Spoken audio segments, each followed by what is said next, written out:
What's up, everybody? Gary here, saferwholesale.com. Today what we're going to do is show you how to install this windshield. Now, it is a two-part windshield, top and bottom, okay? Number one, you've got your rubber on the bottom that follows your entire hood line there. And then what you're going to want to do is make sure that these are loose. So you want to basically make them hand tight.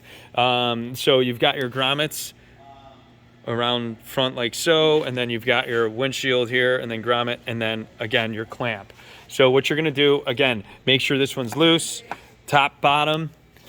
Install this bottom one first, and then again make sure this side as well is loose. As you can see, you've got your rubber grommet on the inside, your bolt coming down this here, and then you're going to want to basically adjust. For some reason, if these holes right here are not lining up to where you go ahead and secure this one on the right hand side or left hand side, you want to go ahead and make them loose, and then go ahead, you can secure them down on both the left and the right hand side. And especially, like I said, if you have to go ahead and take this and adjust it, you can see that right now we can take this and move it. Again, clamp it down,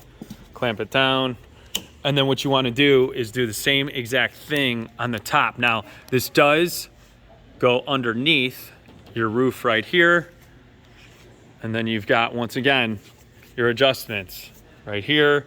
So if you take this and this, the up top and then down below, you can tighten these. Now, keep in mind, you do want to use, I would use like a clamp here, some type of,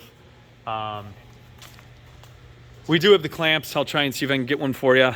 Basically, to just hold down on this side, the right and left hand side, to make it real nice and easy. If you guys have any questions, call us up. Phone number here, toll free, 866-606-3991. And again, you're just gonna need a Phillips screwdriver. And again, here we go. Your nice clamp. You can clamp it here on the left side, right side. Is that it? Pretty much? I think that's it, guys. So if you have any questions, let us know. And like I said, you can easily adjust left and right if your screws aren't lining perfectly up. Thank you so much.